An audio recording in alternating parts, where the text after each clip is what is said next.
전 세계가 경악했습니다.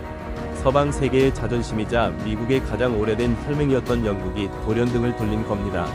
그것도 아시아의 작은 나라 대한민국을 선택하면서 말이죠. 무려 570조 원에 달하는 동맹의 무게를 내려놓고 영국 총리가 전 세계 앞에서 선언한 한마디는 충격 그 자체였습니다. 우리는 더 이상 미국의 하인이 아니라고요. 75년간 단 한 번도 흔들리지 않았던 영미 동맹이 무너지는 순간이었죠. 그런데 여러분, 더 놀라운 것은 따로 있었습니다.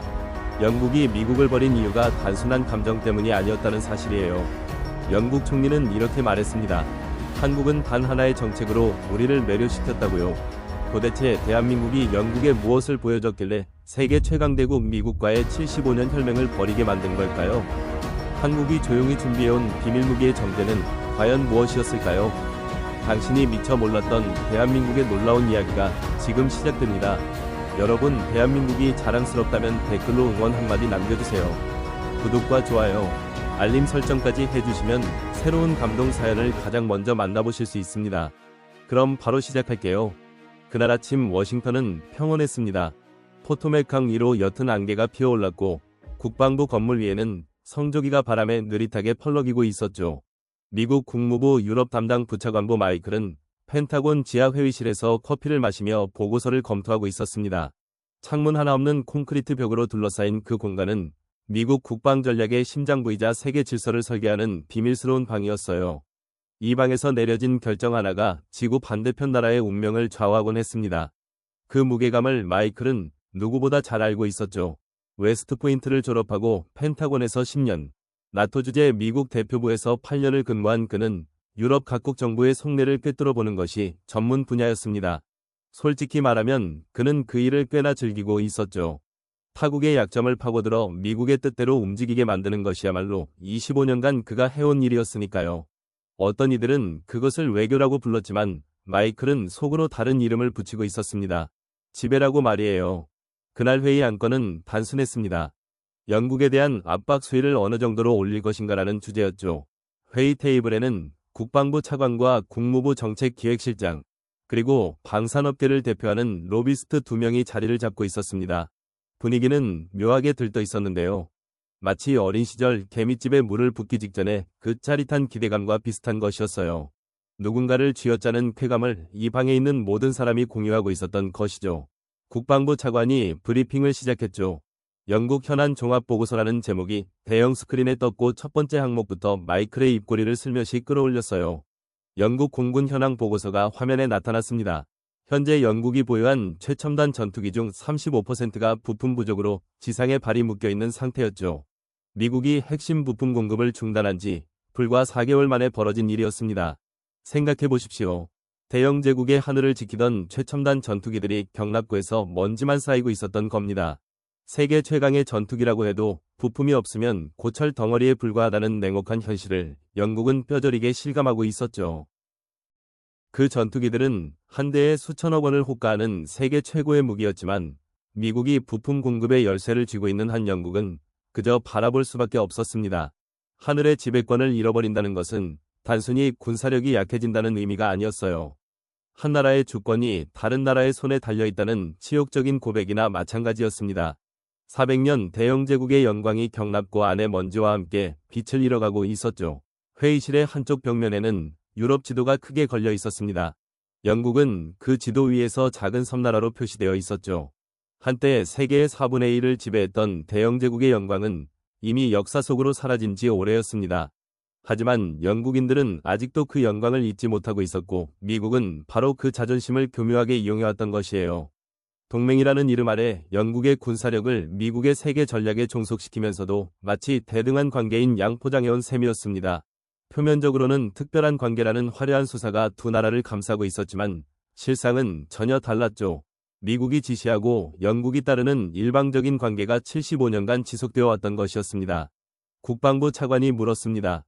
항공모함은 어떻게 되어가고 있느냐고요. 마이클은 태블릿을 넘기며 침착하게 대답했습니다. 영국 해군의 자존심이라 불리던 그 거대한 항공모함이 8개월째 도크에 처박혀 있다고 말이죠. 미국 기술진이 철수한 이후 수리 진척률은 제로였습니다. 회의실에 낮은 웃음이 번졌어요. 400년 해양 강국의 자존심이라던 그 거대한 함선이 미국 엔지니어 몇 명 빠졌다고 꼼짝도 못하고 있으니 웃음이 나올 만도 했습니다. 그 항공모함은 단순한 군함이 아니었죠. 영국 해군의 상징이자 대영 제국의 마지막 자존심이라고 할 수 있는 존재였습니다. 전 세계 바다를 누비며 영국의 위험을 과시하던 그 거대한 배가 지금은 녹슬어가는 쇠사슬에 묶인 채 항구에서 썩어가고 있었어요. 수리에 필요한 핵심 부품과 기술이 모두 미국에 달려 있었기 때문이었죠. 바다의 여왕이라 불리던 그 거대한 함선이 이제는 녹슨 감옥 속의 죄수처럼 꼼짝없이 갇혀 있었습니다. 마이클은 속으로 생각했습니다. 영국이라는 나라가 원래 이런 나라였다고 말이에요. 특별한 관계라는 허울 좋은 단어 뒤에 숨어서 미국의 자원을 빨아먹으면서도 마치 대등한 파트너인 양 행세해왔다고요. 하지만 현실은 어떠했습니까? 영국은 미국 없이는 전투기 한 대 제대로 띄우지 못하는 나라였고 항공모함 수리 하나 스스로 해결하지 못하는 나라였습니다. 그것이 75년 동맹의 실체였던 거죠. 미국이 주인이고 영국은 충실한 하인에 불과했어요. 아무리 겉으로는 대등한 척해도 열쇠를 쥔 쪽과 문 앞에서 기다리는 쪽은 결코 같을 수 없었습니다. 마이클은 그 사실을 오랫동안 지켜봐왔고 그것을 당연하게 여기고 있었죠. 마이클은 그날 점심을 거르고 집무실에 남아 영국 분석 파일을 다시 펼쳐보았습니다. 서류 더미 속에서 한 장의 사진이 눈에 띄었어요. 1943년 대서양 호위작전 당시 영국 해군과 미국 해군이 나란히 항해하는 흑백 사진이었죠. 그때부터 시작된 영미동맹은 제2차 세계대전, 한국전쟁, 걸프전, 이라크전, 아프가니스탄전까지 어떤 전장에서도 흔들린 적이 없었습니다. 영국군은 미국이 부르면 언제든 달려왔고 미국은 영국을 가장 가까운 형제라고 불렀어요. 하지만 형제라는 단어에 속듯이 시간이 지나면서 달라지고 있었다는 것을 마이클은 인정하고 싶지 않았습니다. 처음에는 진짜 형제였을지도 모릅니다. 전쟁터에서 서로의 등을 지키며 피를 나눈 사이였으니까요. 하지만 냉전이 끝나고 미국이 유일한 초강대국으로 우뚝 서면서 형제라는 말은 점점 빈껍데기가 되어갔어요. 형이 동생에게 시키는 것, 큰형이 자기 뜻대로 가족을 이끄는 것, 그것이 영미동맹의 새로운 정의가 되어버렸습니다. 마이클은 사진을 서류 더미 아래로 밀어넣었어요. 과거에 미련을 둘 이유는 없었습니다. 중요한 것은 현재이고 현재 영국은 미국의 뜻에 따라야 한다는 사실만이 유일한 진리였으니까요. 하지만 그가 미처 알지 못한 것이 있었어요. 사진 속 1943년의 바다에서 영국 수병들이 느꼈던 자부심과 독립심이 80년의 세월을 건너 다시 불타오르려 하고 있었다는 사실을 말이에요. 사실 영국의 몰락은 어제 오늘의 일이 아니었습니다. 한때 해가 지지 않는 제국이라 불렸던 대영 제국은 20세기 중반부터 서서히 그 빛을 잃어갔어요. 인도의 독립, 수에즈 위기, 식민지의 연쇄적 해방까지 제국의 기둥들이 하나씩 무너져 내렸죠. 하지만 영국인들은 그 현실을 인정하기 싫었습니다. 전 세계 바다를 지배했던 영국 해군의 위엄, 셰익스피어와 뉴턴의 나라라는 문화적 자부심, 수백 년간 이어져 온 위회 민주주의의 전통이 여전히 그들의 가슴을 뜨겁게 달구고 있었으니까요. 그 자존심이야말로 영국인의 정체성 그 자체였어요. 하지만 자존심만으로는 전투기를 날릴 수 없었고 자존심만으로는 항공모함을 수리할 수 없었습니다. 현실과 자존심 사이의 괴리가 점점 벌어지는 동안 미국은 그 틈새를 파고들었죠. 동맹이라는 달콤한 이름으로 포장된 종속관계가 한 겹씩 두꺼워져 갔던 것이에요. 자존심의 상처는 깊었지만 영국인들은 입술을 깨물며 참아왔어요. 1956년 수에즈 운하 위기가 대표적이었습니다. 영국과 프랑스가 이집트의 수에즈 운하를 되찾기 위해 군대를 보냈을 때 미국은 뒤에서 칼을 꽂았죠. 영국 파운드화에 대한 투매를 방치하고 유엔에서 영국을 규탄하는 결의안을 지지한 것이에요.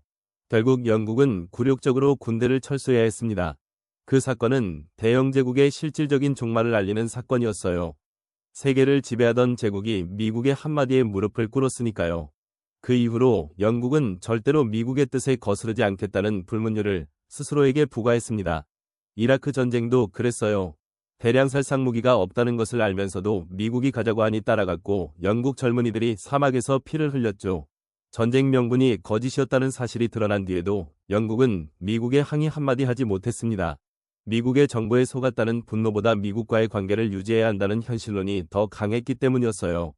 70년간 쌓여온 굴욕의 역사가 영국인들의 가슴속에 마그마처럼 끓고 있었습니다. 겉으로는 특별한 관계라며 미소를 짓지만 속으로는 이가 갈리는 억울함을 삼키고 또 삼켜왔던 것이에요. 그 마그마가 분출할 날이 다가오고 있었지만 아직 아무도 그 사실을 모르고 있었어요. 영국이 미국에 의존하게 된 것은 하루아침에 이루어진 일이 아니었습니다. 제2차 세계대전이 끝난 뒤 전쟁으로 피폐해진 영국은 미국의 경제 원조와 군사 지원에 기댈 수밖에 없었죠. 처음에는 일시적인 의존일 뿐이었습니다. 하지만 세월이 흐르면서 그 의존은 구조적인 것이 되어버렸어요.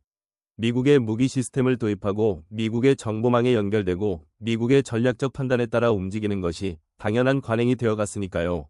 영국은 스스로 독립적인 군사력을 유지할 능력을 점차 잃어갔고 그 사실을 미국은 너무나 잘 알고 있었습니다. 마치 서서히 조여오는 올가미처럼 영국의 자주성은 한 올 한 올 끊어져 갔죠. 그래서 더욱 거침없이 영국을 압박할 수 있었던 것이었습니다. 독립적인 방위력을 상실한 나라는 결국 열쇠를 쥔 나라에 끌려다닐 수밖에 없다는 것이 국제정치의 냉혹한 현실이었으니까요. 회의 중반에 더 달콤한 소식이 전해졌습니다. 영국 방산업체 임원이 워싱턴에 급히 날아왔다는 보고였죠. 전투기 부품 공급 체계를 호소하러 온 것이 분명했습니다. 마이클은 코웃음을 쳤어요. 얼마나 급했으면 직접 대서양을 건너왔겠느냐면서요. 비행기 안에서 초조하게 손톱을 물어뜯었을 그 임원의 모습이 눈에 선했습니다.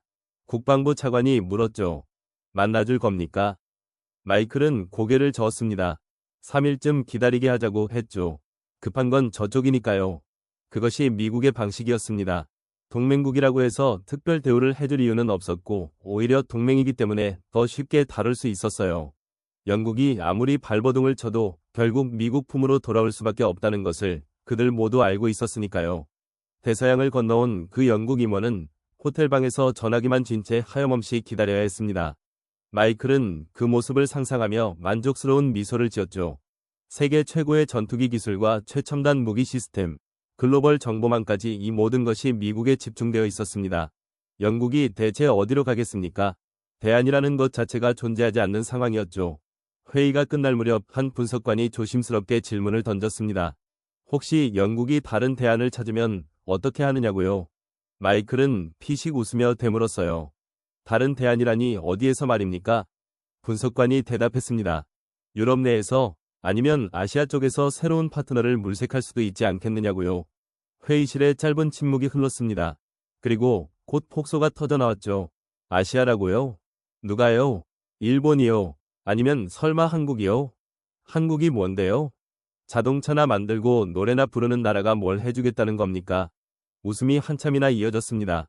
마이클 역시 함께 웃었어요. 한국이라는 나라는 그의 머릿속에서 레이더에 잡히지도 않는 존재였으니까요.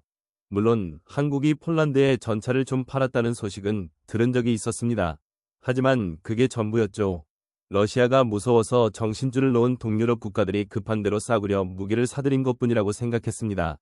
영국 같은 서방의 핵심 동맹국이 그런 나라에 손을 내민다는 것은 상상조차 할 수 없는 일이었어요. 그 웃음소리가 회의실 콘크리트 벽에 부딪혀 메아리치는 동안 마이클은 자신의 판단에 티끌만큼도 의심을 품지 않았습니다. 마이클은 회의실을 나서며 창밖을 바라보았습니다. 워싱턴의 하늘은 맑았고 저 멀리 백악관의 지붕이 햇살에 빛나고 있었죠. 세계의 중심, 모든 길은 워싱턴으로 통한다. 그는 그 오래된 격언을 속으로 되뇌었습니다. 영국이든 독일이든 일본이든 결국 모두가 미국 앞에 무릎을 꿇게 되어 있었어요. 그것이 지난 75년간 변하지 않은 세계 질서였고 앞으로도 영원히 변하지 않을 진리라고 그는 확신했습니다. 복도를 걸어가는 그의 발걸음에는 자신감이 넘쳤죠. 가죽 구두가 대리석 바닥을 두드리는 소리가 리듬처럼 규칙적이었습니다. 그때까지만 해도 마이클은 전혀 몰랐습니다. 불과 몇 주 뒤에 그 확신이 산산조각 날 것이라는 사실을요. 그리고 자신이 그토록 우습게 여겼던 저 아시아의 작은 나라가 세계 질서를 송두리째 뒤흔들어 놓을 것이라는 사실을 말이에요. 며칠 뒤의 일이었습니다. 백악관 웨스트윙에서 열린 비공식 브리핑에 마이클이 참석하고 있었죠. 대통령이 생중계 기자회견을 앞두고 참모들과 마지막 조율을 하는 자리였습니다. 분위기는 축제 같았어요. 오늘 대통령이 나토와 유럽 동맹국들을 향해 강력한 메시지를 던질 예정이었으니까요. 마이클은 소파에 앉아 브리핑 자료를 넘기며 흐뭇한 미소를 지었습니다. 웨스트윙의 복도에는 역대 대통령들의 초상화가 걸려 있었죠. 링컨, 루즈벨트, 케네디의 눈동자가 내려다보는 가운데 수십 명의 참모와 보좌관들이 분주하게 움직이고 있었습니다. 세계에서 가장 강력한 나라의 심장부에서 역사를 만들고 있다는 감각이 전율처럼 온몸을 감쌌어요. 자료에는 영국의 나토 방위비 분담금 현황이 적혀 있었는데요. 미국이 요구하는 수준에 한참 못 미치는 수치였습니다. 게다가 영국은 지난 5년간 약속한 방위비 증액을 단 한 번도 지킨 적이 없었죠. 미국이 유럽의 방패 역할을 하는 동안 영국은 그 무임승차를 즐기고 있었던 셈이었습니다. 방위비라는 것은 단순한 돈 문제가 아니었어요. 그것은 동맹에 대한 의지와 책임감의 척도였습니다. 영국이 방위비 약속을 반복적으로 어기는 것은 미국과의 동맹을 그만큼 가볍게 여기고 있다는 의미로 해석될 수 있었죠. 물론 마이클은 그런 도덕적 판단에는 별 관심이 없었습니다. 그에게 중요한 것은 오직 하나, 영국의 약점을 얼마나 효과적으로 이용할 수 있느냐 하는 것뿐이었어요. 기자회견이 시작되었습니다. 대형 스크린으로 생중계 화면이 송출되었고 대통령이 연단에 올랐죠. 마이클은 커피잔을 들고 편안하게 등을 기댔습니다. 쇼가 시작되려는 참이었으니까요. 대통령은 특유의 과장된 손짓을 섞어가며 나토 동맹국들의 방위비 문제를 꺼내 들었어요. 예상했던 내용이었습니다. 미국 납세자들의 돈으로 유럽을 지키고 있는데 정작 유럽은 제 몫을 하지 않는다는 비판이었죠. 하지만 바로 다음 순간 마이클은 커피잔을 내려놔야만 했습니다. 대통령의 입에서 예상치 못한 단어가 튀어나왔기 때문이었어요. 영국이라고요? 마이클은 귀를 의심했습니다. 대통령이 영국을 직접 거론하기 시작한 거죠. 그것도 조롱 섞인 어조로 말이에요. 대통령은 영국군의 전사자 숫자를 입에 올렸습니다. 동맹국을 위해 목숨을 바친 군인들의 희생을 마치 거래의 손익계산서처럼 따지기 시작한 것이었죠. 회견장에서 어색한 웃음이 터져나왔고 마이클은 등줄기로 차가운 땀이 흐르는 것을 느꼈습니다. 이건 선을 넘은 것이었습니다. 동맹국 전사자를 농담거리로 삼다니요. 아무리 압박 전략이라 해도 이건 너무 나간 것이었어요. 전사자 유가족들이 이 발언을 듣는다면 어떤 기분이 들겠습니까? 아버지를, 남편을, 아들을 잃은 사람들이 그 숫자가 조롱당하는 것을 본다면요. 마이클은 잠시 그 생각이 스쳤지만 곧 머리를 흔들었습니다. 이건 외교의 세계라고 자신에게 타일렀죠. 감정이 끼어들 자리가 아니라고요. 하지만 동시에 마이클은 묘한 쾌감을 느끼기도 했습니다. 솔직히 말해서 영국이 겪어야 할 일이라고 생각했으니까요. 그들은 너무 오랫동안 특별 대우를 받아왔어요. 미국의 품 안에서 안전을 보장받으면서도 늘 대등한 척 거들먹거렸죠. 이제 현실을 직시할 때가 온 것이었습니다. 당신들은 미국 없이는 아무것도 아니라는 사실을 깨달아야 한다고요. 대영제국이라는 타이틀은 이미 박물관에 걸어놔야 할 유물에 불과했으니까요. 기자회견이 끝난 뒤 참모들 사이에서 박수가 터져나왔습니다. 대통령이 웨스트윙으로 돌아오자 분위기는 더욱 고조되었죠. 마이클은 대통령에게 다가가 악수를 청했습니다. 훌륭한 메시지였다며 영국이 곧 정신을 차릴 것이라고 말했어요. 대통령은 능글맞은 미소를 지으며 고개를 끄덕였습니다. 주먹으로 마이클의 어깨를 가볍게 두드리며 잘 처리해보라는 제스처를 취했죠. 그로부터 2시간 뒤 흥미로운 보고가 들어왔습니다. 영국 총리실에서 백악관에 긴급 통화를 요청했다는 내용이었죠. 항의 전화가 분명했습니다. 마이클은 비서실장에게 물었어요. 연결해 줄 겁니까? 비서실장이 피식 웃으며 대답했습니다. 대통령님 일정상 통화가 어렵다고 전했다면서요. 마이클은 고개를 끄덕이며 만족스러운 표정을 지었습니다. 완벽한 대응이었어요. 영국 총리가 직접 전화를 걸어올 정도로 격앙되었다는 것은 압박이 효과를 발휘하고 있다는 증거였으니까요. 총리가 소화기를 움켜쥐고 통화 연결만 기다리고 있었을 그 모습이 떠올라 마이클은 속으로 웃음이 터져나왔습니다. 그날 밤 런던에서는 전혀 다른 분위기가 펼쳐지고 있었어요.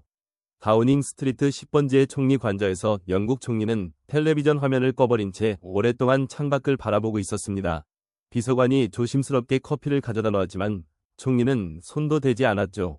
그의 머릿속에는 방금 생중계로 본 미국 대통령의 발언이 메아리치고 있었어요. 영국군 전사자를 농담거리로 삼았다니요. 바스라에서, 헬만드에서, 팔로자에서 미국을 위해 목숨을 바친 영국 젊은이들의 희생을 그토록 가볍게 취급하다니요. 총리의 할아버지는 제2차 세계대전 당시 영국 공군 조종사였습니다.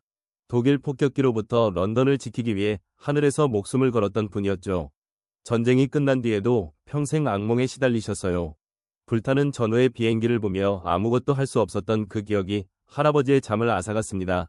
그런 분들의 희생이 기자회견장의 웃음거리가 되었다니요. 총리는 주먹으로 책상을 내리쳤어요. 찻잔이 덜그럭 소리를 내며 흔들렸습니다. 비서관이 놀라 고개를 돌렸죠. 총리는 낮은 목소리로 말했어요. 외무장관을 불러라. 국방장관도 함께 지금 당장이라고요. 그 목소리에는 더 이상의 타협은 없다는 결연한 의지가 담겨 있었습니다. 이제 며칠만 더 조이면 영국은 무릎을 꿇게 될 것이었습니다. 방위비 증액에 동의하고 미국산 무기를 추가로 구매하고 미국의 요구를 전부 수용하게 될 터였죠. 다음 날 아침 마이클은 더욱 달콤한 소식을 접했습니다. 미국 무역대표부에서 영국의 25% 관세 부과를 공식 통보했다는 내용이었어요. 영국산 철강과 자동차에 대한 관세였죠. 군사적 압박에 경제적 압박까지 더해지면 버틸 수 있는 나라는 세상에 없을 것이라고 확신했습니다. 영국 경제에 미칠 영향은 상당할 터였습니다. 이미 유럽연합 탈퇴로 타격을 입은 영국 경제가 미국의 관세까지 맞으면 심각한 침체에 빠질 수 있었죠. 수출 기업들은 비명을 지를 것이었고 실업률은 치솟을 것이었습니다. 공장들이 문을 닫고 노동자들이 거리로 쏟아져 나오는 장면이 마이클의 머릿속에 선명하게 그려졌어요. 그 고통이 영국 국민들의 분노로 이어지고 결국 총리가 미국의 요구를 수용할 수밖에 없게 만드는 것이 마이클의 치밀한 계산이었죠. 경제적 고통은 어떤 외교적 수사보다도 강력한 설득 도구였으니까요. 마이클은 창밖을 바라보았습니다. 워싱턴의 하늘은 여전히 맑았고 국방부 건물 위로 성조기가 바람에 펄럭이고 있었죠. 세계 질서는 미국이 정하는 것이고 동맹국이든 적국이든 그 사실을 거스를 수는 없다고 그는 믿었습니다. 영국도 곧 깨닫게 될 것이었어요. 저항은 무의미하다는 것을 말이죠. 마이클은 25년간 수많은 나라들이 미국에 저항했다가 결국 무릎을 꿇는 것을 지켜봐 왔습니다. 중동의 석유 부국들도, 남미의 강성 지도자들도, 심지어 유럽의 자존심 강한 나라들조차 결국엔 미국의 뜻에 따랐어요. 그것이 냉전 이후 미국이 구축해놓은 세계 질서의 본질이었죠. 미국에 맞서는 것은 풍차에 맞서는 돈키호테처럼 어리석은 짓이라고 마이클은 굳게 믿고 있었습니다. 영국이 아무리 분노하고 자존심이 상했다 해도 결국 현실 앞에서는 고개를 숙일 수밖에 없을 터였어요. 전투기 부품이 필요하고 항공모함을 수리해야 하고 경제 제재의 고통을 버텨낼 수 없다면 선택지는 하나뿐이었으니까요. 하지만 그때 마이클은 전혀 예상하지 못했습니다. 바로 그 순간 런던에서 한 사람이 오래된 사진 한 장을 꺼내 들고 있었다는 사실을요. 1950년 한국의 전쟁터에서 찍힌 그 사진은 젊은 영국군 장교의 모습을 담고 있었습니다. 그리고 그 사진 속에 담긴 이야기가 75년의 세월을 건너 영국의 운명을 완전히 바꾸게 될 것이라는 사실을 마이클은 까맣게 모르고 있었던 거죠. 일주일 뒤의 일이었습니다. 마이클은 국무부 청사 7층에 있는 자신의 집무실에서 평소와 다름없는 아침을 보내고 있었어요. 유럽 각국의 일일 동향 보고서를 검토하고 몇 통의 전화를 받고 오후 회의를 준비하는 일상적인 루틴이었죠. 영국에 대한 압박은 순조롭게 진행되고 있었고 그는 곧 영국이 백기를 들 것이라고 확신하고 있었습니다. 국무부 청사 7층은 워싱턴에서도 특별한 장소였습니다. 이곳에서 세계 외교의 방향이 결정되고 동맹국들의 운명이 좌우되었으니까요. 마이클의 집무실 벽에는 세계 지도가 걸려 있었는데 그 지도 위에는 미국의 동맹국들이 파란색 핀으로 표시되어 있었어요. 영국의 위치에도 커다란 파란 핀이 꽂혀 있었죠. 그 핀이 곧 빨간색으로 바뀔 수도 있다는 생각은 당시 그의 머릿속에 전혀 없었습니다. 아침 햇살이 창문을 통해 비스듬히 들어와 세계 지도 위에 따뜻한 빛을 들이우고 있었어요. 평화롭고 안정적인 아침이었죠. 그때 보좌관이 급히 문을 두드렸습니다. 그의 얼굴에는 묘한 표정이 서려 있었어요. 흥분과 당혹감이 뒤섞인 듯한 그런 표정이었죠. 보좌관은 정보기관에서 방금 보고가 들어왔다며 영국 관련이라고 전했습니다. 기밀 문서처를 내밀었어요. 마이클은 표지를 확인하고 눈썹을 찌푸렸습니다. 최상위 기밀 등급이 찍혀 있었기 때문이었죠. 문서를 펼쳐든 순간 그의 표정이 위아하게 변했습니다. 첫 장에 적힌 내용은 이러했어요.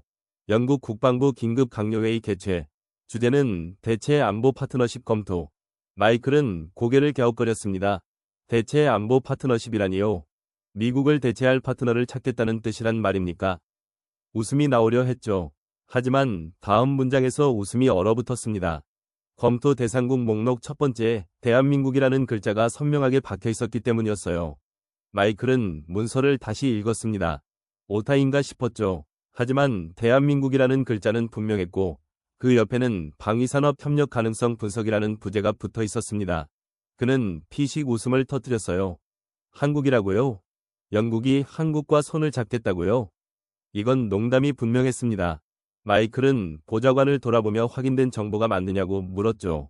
보좌관이 고개를 끄덕였습니다. 런던 주재 자산이 직접 확인한 내용이며 영국 총리가 직접 지시를 내렸다고 했어요. 미국을 대체할 수 있는 새로운 파트너를 찾으라고 말이에요. 마이클은 문서를 책상 위에 내려놓으며 코수숨을 쳤습니다. 허세라고 단정 지었어요. 미국의 압박에 겁먹어서 허세를 부리는 것이라고요. 한국이 뭘 해줄 수 있다는 건지 도무지 이해할 수 없었습니다. 하지만 보좌관의 다음 말이 그를 멈칫하게 만들었죠. 한 가지 더 있다면서요. 영국 총리가 강요회의에서 테이블을 내리치며 연설을 했다는 것이었습니다. 대영제국이 언제부터 이렇게 비굴해졌느냐? 역사상 그 누구에게도 굴복하지 않은 우리가 왜 미국의 하인 노릇을 해야 하느냐? 그런 취지였다고 해요. 영국 총리의 분노에는 이유가 있었습니다. 대통령의 기자회견에서 영국군 전사자를 농담거리로 삼은 것이 결정적이었죠. 영국인들에게 군인의 명예란 절대로 훼손되어서는 안 되는 성역과도 같은 것이었습니다. 그 성역을 가장 가까운 동맹이라고 믿었던 미국이 공개적으로 짓밟았으니 분노하지 않을 수가 없었던 것이에요. 수백 년간 전장에서 피를 흘려온 군인들의 명예를 건드린 것은 영국인의 가장 깊은 곳에 잠들어 있던 사자를 깨운 격이었습니다. 그리고 한번 깨어난 사자는 쉽게 다시 잠들지 않는 법이었죠. 영국에서는 매년 11월이면 온 국민이 가슴에 붉은 양귀비 꽃을 달고 전몰장병을 추모하는 전통이 있었어요. 왕실부터 일반 시민까지 누구도 예외 없이 그 꽃을 달았습니다. 군인의 희생에 대한 존경은 영국 사회를 관통하는 가장 근본적인 가치였죠. 그런 영국에게 동맹국의 대통령이 전사자 숫자를 조롱거리로 삼았다는 것은 상상할 수 있는 최악의 모욕이었어요. 그날 밤 런던의 거리에서는 시민들이 자발적으로 모여 미국 대사관 앞에서 항의 시위를 벌였습니다. 참전용사 단체들이 성명을 발표했고 퇴역 장성들이 연이어 언론에 출연하여 분노를 표출했죠. 소셜미디어에서는 미국 불매운동 해시태그가 급속도로 퍼져나갔어요. 영국 전역이 들끓고 있었습니다. 이 분노의 불길이 어디로 향할 것인지는 아직 아무도 알지 못했지만 한 가지는 분명했어요. 이전으로 돌아가기에는 이미 너무 많은 것이 불타버렸다는 사실이었습니다. 마이클은 잠시 침묵했습니다. 예상보다 반발이 거센 것 같았어요. 하지만 그것도 잠시일 뿐이라고 판단했죠. 영국이 아무리 자존심이 상했다 해도 현실은 변하지 않으니까요. 유럽 내에서 미국을 대체할 수 있는 나라는 존재하지 않았고 아시아는 말할 것도 없었습니다. 한국은 그저 자동차나 만들고 노래나 부르는 나라에 불과하다고 생각했어요. 마이클에게 한국은 지도 위의 작은 점에 불과했고 그 점이 세계 질서를 뒤흔들 수 있다는 발상 자체가 불가능했습니다. 며칠 뒤 추가 보고가 들어왔습니다. 영국 국방부가 한국 방위산업에 대한 심층 분석을 진행 중이라는 내용이었죠. 보고서 제목이 흥미로웠습니다. K-디펜스 현황 및 협력 가능성이라고 적혀 있었어요. 마이클은 그 제목을 보며 또 한 번 웃음을 터뜨렸습니다. K-디펜스라니, K-팝의 K-드라마 다음은 K-디펜스냐며 마케팅 하나는 기가 막히게 하는 나라라고 비아냥거렸죠. 하지만 웃음 뒤로 미세한 불안감이 스쳐 지나간 것도 사실이었습니다. 영국이 단순한 허세로 이런 보고서까지 만들지는 않을 터였으니까요. 뭔가 진지하게 검토하고 있는 것은 아닐까 하는 생각이 머릿속 구석에서 작은 소리로 속삭였어요. 하지만 마이클은 그 목소리를 무시했습니다. 영국은 결국 우리에게 돌아올 거라고 확신하면서 말이죠. 그때 마이클은 전혀 알지 못했습니다. 바로 그 시각 런던의 브리핑룸에서 영국 총리와 강요들이 스크린에 뜬 한 장의 슬라이드를 보며 경악하고 있었다는 사실을 말이에요. 그 슬라이드에는 충격적인 숫자들이 빼곡하게 적혀 있었습니다. 한국제 전차 1000대, 한국제 자주포 600대, 다연장 로켓 시스템 다수, 계약 금액 수조 원. 마이클이 농담거리로 여겼던 그 나라가 유럽의 심장부를 조용히 파고들고 있었던 것이었습니다. 그리고 그 숫자들은 단지 시작에 불과했죠. 런던의 브리핑룸에서는 경악에 가까운 반응이 이어지고 있었어요. 영국 총리는 스크린을 뚫어져라 바라보며 연신 고개를 가로저었습니다. 한국이라는 나라가 이 정도일 줄은 몰랐다는 탄식이 회의실 곳곳에서 터져나왔죠. 강요 한 명이 조심스럽게 질문을 던졌습니다. 총리님, 한국은 어떻게 이런 기술력을 갖추게 된 겁니까? 총리가 대답했어요. 그들은 70년간 전쟁의 최전선에서 살아왔다고요. 실전 경험이 곧 기술력이었던 것이라면서요. 영국이 미국의 품 안에서 안전을 보장받는 동안 한국은 매일 밤 북한의 위협 속에서 잠을 청해야 했습니다. 그 절박함이 세계 최고 수준의 무기를 만들어낸 원동력이었어요. 살아남기 위해 만든 무기는 전시장용으로 만든 무기와는 근본적으로 달랐죠. 총리의 눈빛이 달라졌습니다. 그 눈빛 속에는 지금까지와는 전혀 다른 결심이 담겨 있었어요. 미국에 끌려다니는 시대는 끝내겠다는 의지가 타오르기 시작한 것이었습니다. 그리고 그 의지의 방향은 태평양 건너 한반도를 향하고 있었죠. 그 뒤로 며칠간 마이클은 평소와 다르게 한국에 대한 자료를 찾아보기 시작했어요. 물론 심각하게 걱정해서가 아니라 호기심 차원이었습니다. 적어도 그때까지는 말이죠. 그가 찾아낸 자료들은 의외로 방대했어요. 한국의 국방 예산이 지난 20년간 꾸준히 증가해왔다는 사실, 국방과학연구소라는 기관이 수천 명의 과학자를 고용하여 독자적인 무기 연구를 진행하고 있다는 사실, 한국 방산 수출액이 매년 기록을 갱신하며 성장하고 있다는 사실이 숫자로 나타나 있었어요. 마이클은 그 자료들을 넘기며 고개를 갸웃거렸습니다. 한국이 이 정도 규모의 방위산업을 갖고 있었다니 솔직히 놀라웠거든요. 하지만 그는 곧 자료처를 덮으며 스스로를 안심시켰습니다. 숫자만 보면 대단해 보이지만 실전에서는 다를 것이라고요. 미국의 무기와 직접 비교하면 어린이와 어른의 차이일 것이라고 단정지었어요. 얼마 뒤 그 판단이 얼마나 오만했는지 직접 눈으로 확인하게 될 줄은 꿈에도 몰랐죠. 한편 런던에서는 영국 국방부 소속 분석관들이 밤낮을 가리지 않고 한국 방산에 대한 심층 조사를 진행하고 있었습니다. 그들이 파헤칠수록 한국이라는 나라의 실체는 더욱 놀라운 것으로 드러났어요. 분석관 중 한 명은 동료에게 이렇게 말했다고 합니다. 우리가 한국을 너무 몰랐다. 이건 완전히 새로운 차원의 국가라고요. 그로부터 며칠 뒤 예상치 못한 회의 요청이 들어왔습니다. 펜타곤 정보분석국장이 긴급 브리핑을 요청한 것이었죠. 주제는 동유럽 무기시장 동향이었어요. 마이클은 별 생각 없이 회의실로 향했습니다. 동유럽이 러시아 때문에 정신없이 무기를 사들이고 있다는 건 이미 알고 있었으니까요. 새로울 것 없는 내용일 거라 예상했죠. 하지만 회의실에 들어서자 분위기가 심상치 않았습니다. 국방부 차관과 국무부 정책기획실장까지 참석해 있었고 모두의 표정이 묘하게 굳어 있었어요. 마이클은 의아한 눈빛으로 자리에 앉았습니다. 분석국장이 리모컨을 들고 스크린 앞에 섰습니다. 그의 첫 마디가 마이클을 긴장시켰죠. 오늘 브리핑 내용은 상당히 불편하실 수 있다고 했습니다. 첫 번째 슬라이드가 떴어요. 화면 가득 붉은 글씨로 폴란드라는 단어가 박혀 있었습니다. 마이클은 고개를 끄덕였죠. 폴란드야 러시아와 국경을 맞대고 있으니 군비 증강에 열심일 만하다고 생각했습니다. 미국제 무기를 얼마나 더 사겠다는 건가 하는 가벼운 마음이었어요. 하지만 분석국장의 다음 말이 마이클을 얼어붙게 만들었습니다. 폴란드가 미국제 무기를 선택하지 않았다고요. 슬라이드가 넘어갔습니다. 화면에 무기 도입 현황이 나타났고 마이클은 숫자들을 확인하는 순간 눈을 의심했죠. 목록 맨 위에 미국이 아니라 대한민국이라는 글자가 적혀 있었기 때문이었습니다. 한국제 전차 1000대, 한국제 자주포 600대, 천무 다연장 로켓 시스템 다수. 숫자들이 화면을 가득 채우고 있었어요. 계약 금액은 천문학적이었습니다. 천무 로켓 체계만 해도 6조 원에 달했죠. 마이클은 펜을 든 채 멍하니 스크린을 바라보았습니다. 잠깐만요. 그가 손을 들어 분석국장을 멈춰 세웠어요. 폴란드가 미국 무기 대신 한국 무기를 샀다고요? 나토 핵심 회원국이 우리의 전통적 우방이 아시아의 나라에서 무기를 사들였다고요? 그게 말이 됩니까?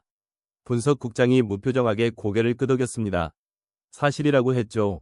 이미 1차분 인도가 완료되었고 2차분 계약도 진행 중이라고 덧붙였어요. 회의실에 무거운 침묵이 내려앉았습니다. 마이클은 머릿속이 복잡해지는 것을 느꼈죠. 폴란드가 왜 미국 대신 한국을 선택한 것일까요? 우리 에이브럼스 전차가 세계 최강이라는 건 누구나 아는 사실인데 말입니다. 분석국장이 그의 의문에 답하듯 다음 슬라이드를 띄웠어요. 영상이었습니다. 2023년 겨울 북유럽 어딘가에서 촬영된 혹한 테스트 장면이라고 했죠. 화면 하단에 표시된 온도는 영하 40도였습니다. 눈보라가 휘몰아치는 32의 세대의 전차가 나란히 서 있었어요. 독일의 레오파르트, 미국의 에이브럼스, 그리고 한국의 K2. 바람이 매섭게 불어치는 가운데 테스트가 시작되었죠. 먼저 독일 레오파르트가 시동을 걸었습니다. 아니, 걸리지 않았어요. 엔진이 끙끙거리는 소리만 낼 뿐 꿈쩍도 하지 않았습니다. 몇 번의 시도 끝에 겨우 시동이 걸렸지만 궤도가 얼어붙어 앞으로 나아가지 못했죠. 다음은 미국의 에이브럼스였습니다. 마이클은 숨을 죽이고 스크린을 주시했어요. 거대한 가스터빈 엔진이 포효했지만 70톤짜리 무거운 차체는 얼어붙은 땅 위에서 제자리 걸음만 했습니다. 눈 속에 반쯤 파묻힌 채 헛바퀴만 돌고 있는 미국 전차의 모습은 처참하기 그지없었죠. 마이클은 이를 악물었습니다. 뭔가 잘못된 거라고. 우리 전차가 저렇게 무력할 리가 없다고 속으로 되뇌었어요. 그리고 한국의 K2 차례가 왔습니다. 시동이 걸리는 소리가 들렸어요. 단번에 걸렸죠. 엔진이 안정적으로 돌아가기 시작했고 궤도가 부드럽게 움직였습니다. K2가 앞으로 나아갔어요. 눈보라를 뚫고 얼어붙은 땅을 밟으며 거침없이 질주했습니다. 레오파르트와 에이브럼스가 멈춰 선자리를 가볍게 지나쳐 저 멀리 수평선까지 달려나간 것이었죠. 마치 얼음 위를 달리는 치타처럼 우아하면서도 강인한 움직임이었습니다. 회의실에서 탄식이 터져나왔어요. 마이클 역시 입을 다물지 못했습니다. 분석국장이 영상을 멈추고 회의 참석자들을 돌아보았죠. 폴란드가 왜 미국 대신 한국을 선택했는지 이해가 되십니까? 미국 무기는 화려합니다.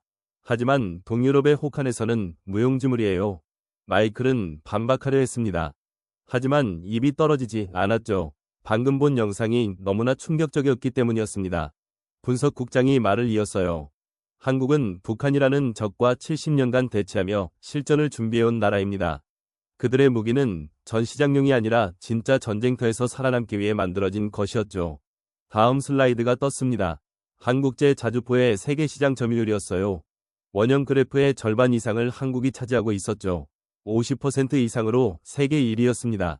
호주, 노르웨이, 에스토니아, 핀란드, 이집트, 인도까지 수출 국가 목록이 끝없이 이어졌어요.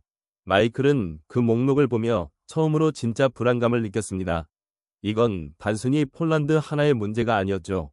전 세계가 한국으로 줄을 서고 있었던 것이었습니다.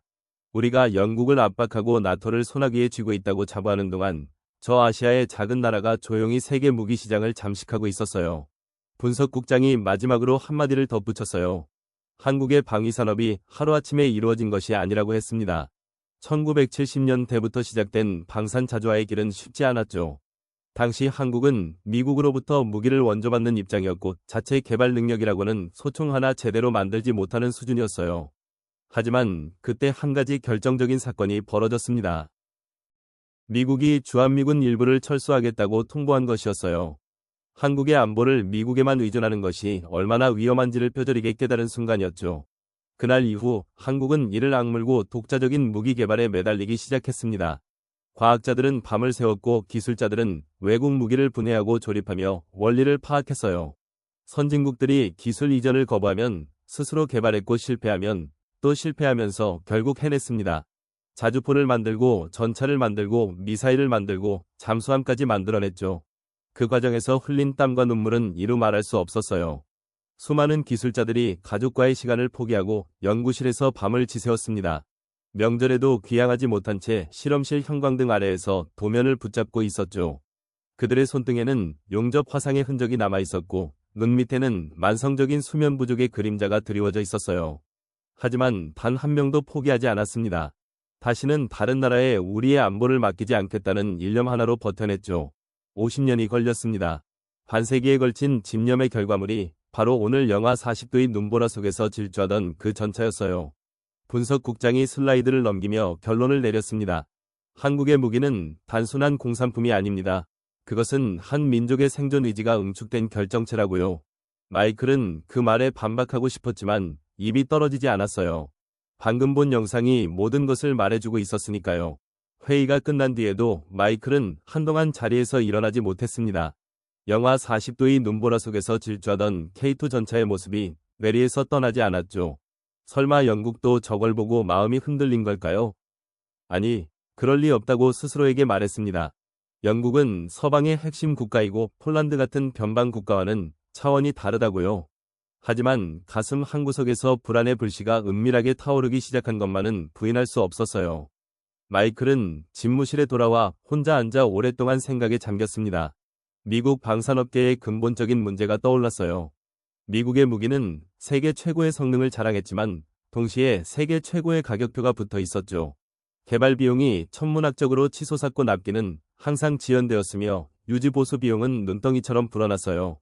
하나의 무기 프로젝트가 시작되면 수십 개의 의회위원회가 개입하고 수백 개의 하청업체가 얽히며 수천 페이지의 규제 문서가 만들어졌습니다. 관료주의와 이권 다툼이 무기의 개발 속도를 갉아먹고 있었죠. 반면 한국은 달랐어요. 빠른 의사결정, 효율적인 생산 체계, 그리고 무엇보다 실전 배치를 최우선으로 하는 개발 철학이 있었습니다. 미국이 하나의 전투기 프로젝트를 20년간 질질 끌 때 한국은 같은 기간에 전차와 자주포와 미사일을 동시에 개발하고 양산하고 수출까지 해냈죠. 마이클은 그 차이가 어디에서 비롯되는지 알고 있었어요. 절박함이었습니다. 한국은 바로 코앞에 적이 있었고 매일 밤 전쟁의 위협 속에서 살았어요. 느긋하게 20년씩 무기를 개발할 여유가 없었죠. 지금 당장 쓸 수 있는 무기가 필요했고 그 절박함이 세계 최고의 가성비를 가진 무기를 만들어냈습니다. 미국의 무기가 전 시장의 명품이라면 한국의 무기는 전장의 생존 도구였어요. 어떤 것이 더 쓸모 있는지는 전쟁터에서 금방 드러나는 법이었죠. 폴란드 브리핑의 충격이 제 가시기도 전에 추가 보고 요청이 들어왔습니다. 이번에는 해군 정보 쪽에서였죠. 주제는 글로벌 조선시장 동향이었습니다. 마이클은 위하했어요. 조선시장이 국무부 업무와 무슨 상관이 있단 말입니까? 하지만 정보국장이 반드시 참석해달라고 강조했습니다. 영국권과 직접 연관이 있다면서요. 회의실에 들어서자 분위기가 또다시 심상치 않았어요. 지난번 폴란드 브리핑 때와 비슷한 긴장감이 감돌았습니다. 정보국장이 첫 번째 슬라이드를 띄웠습니다. 세계 조선시장 점유율이라는 제목이 화면 상단에 걸렸고 그 아래로 거대한 원형 그래프가 나타났어요.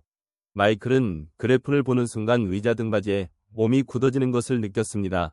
원형의 거의 절반에 가까운 면적이 짙은 파란색으로 채워져 있었죠. 대한민국이라는 글자가 그 위에 선명하게 적혀 있었습니다. 40% 이상이었어요. 2위인 중국이 30% 초반이었고 3위 일본은 한 자릿수에 불과했죠. 마이클은 그래프를 몇 번이나 훑어보았습니다. 미국은 어디에 있습니까? 마이클이 물었어요. 정보국장이 무표정하게 대답했습니다. 기타에 포함되어 있다고요? 영국도 마찬가지라고 덧붙였어요. 마이클은 할 말을 잃었습니다. 세계 최강 해군력을 자부하는 미국과 400년 해양 전통을 가진 영국이 둘 다 기타라니요. 이 한 단어가 가슴에 묵직하게 내려앉았죠. 다음 슬라이드가 떴습니다. 연간 선박 건조 능력 비교 막대 그래프였어요. 영국의 막대는 화면 왼쪽 구석에 자그맣게 웅크리고 있었습니다. 연간 50만 톤이었죠. 반면 한국의 막대는 화면 오른쪽 끝까지 길게 뻗어 있었습니다. 연간 2,400만 톤이었어요. 마이클은 숫자를 몇 번이나 다시 읽었습니다. 계산이 맞는 겁니까? 정보국장이 고개를 끄덕였죠. 한국은 영국보다 48배 많은 배를 만들 수 있다고 대답했습니다. 48배라니요. 마이클은 숨이 막히는 것 같았어요. 장난하는 겁니까라는 말이 목까지 올라왔지만 차마 입 밖으로 꺼내지는 못했습니다. 회의실에 무거운 침묵이 내려앉았죠. 정보국장이 추가 자료를 띄웠습니다. 조선공 평균 연령 비교였어요. 영국 61세, 한국 42세. 영국의 조선공들은 은퇴를 앞둔 노인들이었고 한국의 조선공들은 한창 일할 나이의 젊은 기술자들이었습니다. 미래가 어느 쪽에 있는지는 뻔했죠. 스크린에 새로운 영상이 재생되기 시작했습니다. 한국 거제도의 조선소 전경이었어요.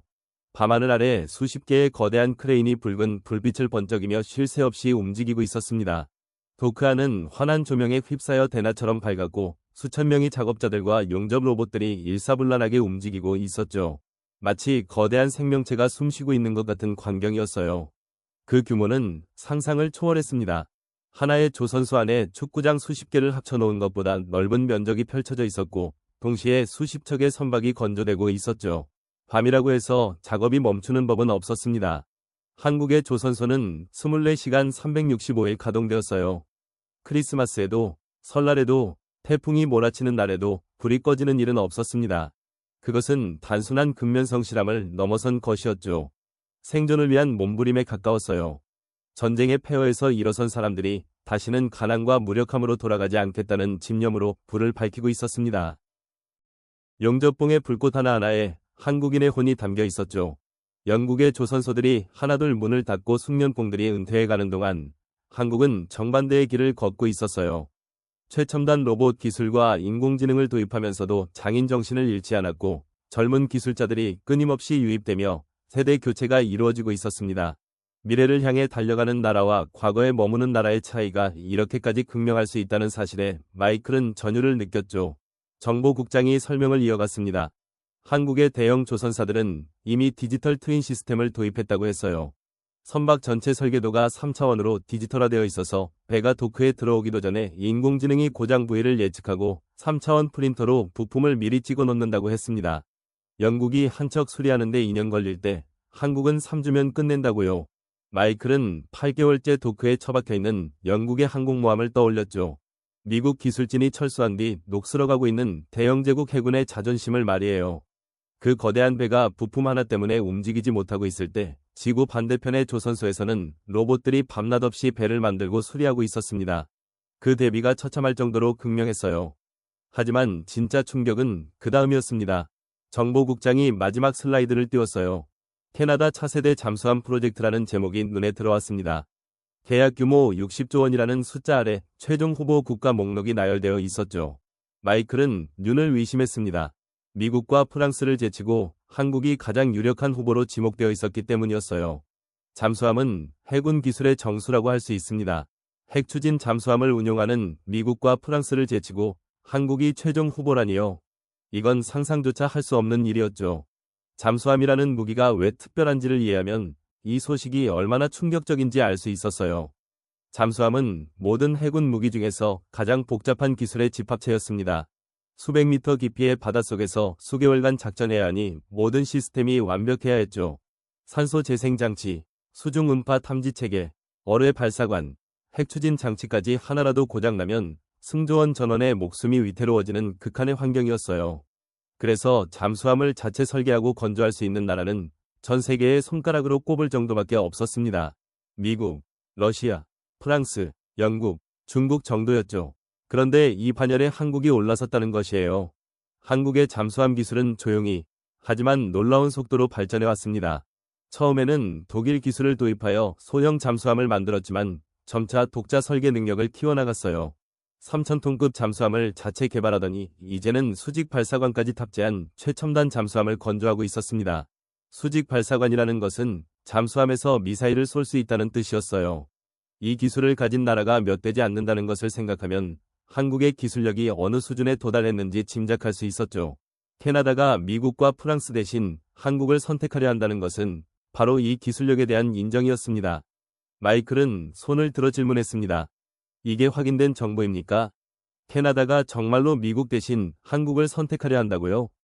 정보국장이 고개를 끄덕였어요. 캐나다 국방부 내부 문서에 한국의 기술력과 가격 경쟁력이 압도적이라는 평가가 담겨 있다고 했습니다. 회의실이 술렁거렸죠. 마이클은 테이블 아래에서 두 손을 꽉 쥐었습니다. 이건 단순히 전차나 자주포 문제가 아니었어요. 바다까지 한국에 빼앗기고 있었던 것이었습니다. 우리가 세계 최강 해군력을 자부하며 동맹국들을 압박하고 있는 동안 한국은 조용히 세계 조선 시장을 장악하고 있었죠.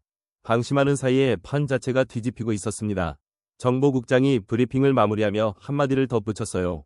현재 영국 국방부가 이 자료들을 검토 중인 것으로 파악된다고요. 항공모함 수리와 차세대 함정 건조를 한국에 맡기는 방안을 심각하게 고려하고 있다고 했습니다. 마이클은 숨을 깊이 들이마셨어요. 영국이 항공모함을 한국에 맡긴다고요? 대영제국 해군의 자존심을 아시아 국가에 넘긴다고요? 불과 며칠 전만 해도 농담으로 여겼던 시나리오가 현실로 다가오고 있었습니다. 처음으로 마이클은 진지하게 생각했죠. 영국이 정말로 우리를 버리고 한국을 선택할 수도 있겠구나 하고요. 그 생각이 스치는 순간 등골이 서늘해졌습니다. 마이클은 집무실에 혼자 남아 창밖을 바라보았습니다. 석양이 워싱턴의 스카이라인을 붉게 물들이고 있었죠. 그 붉은 빛이 마치 경고등처럼 느껴졌어요. 지난 몇 주간 벌어진 일들을 되짚어보니 하나의 패턴이 보이기 시작했습니다. 한국은 단순히 무기를 팔고 있는 것이 아니었어요. 전략적으로 세계 방산 시장을 잠식하고 있었죠.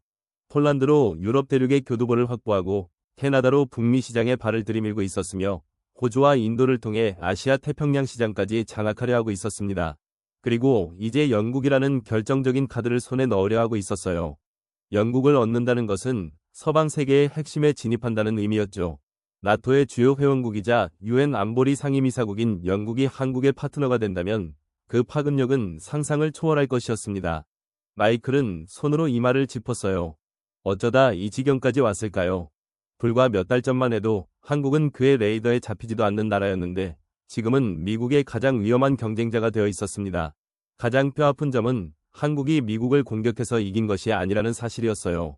한국은 그저 자기 할 일을 했을 뿐이었죠. 좋은 무기를 만들고 약속을 지키고 파트너를 존중하는 것. 너무나 당연한 일을 했을 뿐인데 그것이 미국이 하지 못한 일이었다니요. 마이클은 쓴웃음을 지었습니다. 오만이 눈을 가리면 당연한 것조차 보이지 않는 법이라는 것을 그때서야 깨달았어요. 더 이상 가만히 있을 수 없었습니다. 마이클은 국무장관에게 긴급 보고를 올렸어요. 영국이 한국과의 협력을 진지하게 추진하고 있으며 이대로 가면 75년 동맹이 무너질 수 있다고 경고했죠. 장관의 반응은 마이클이 예상했던 것보다 훨씬 격렬했습니다.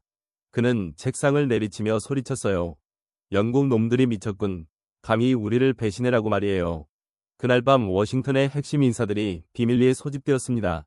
국무부, 국방부, 정보기관, 그리고 주요 방산업체 로비스트들까지 총출동한 비상회의였죠. 회의 주제는 단 하나였습니다. 영국의 이탈을 어떻게 막을 것인가? 심야 비상회의실의 공기는 담배 연기처럼 텁텁했고 참석자들의 얼굴에는 분노와 초조함이 뒤섞여 있었어요. 첫 번째 작전은 언론전이었습니다. 런던과 워싱턴에서 동시에 기사를 터뜨리기로 했죠. 내용은 교묘하게 짜여졌습니다. 영국 정부가 친아시아 편향 외교를 추진하고 있다는 프레임이었어요. 한국과 중국을 의도적으로 뒤섞어 여론을 호도하는 전략이었습니다.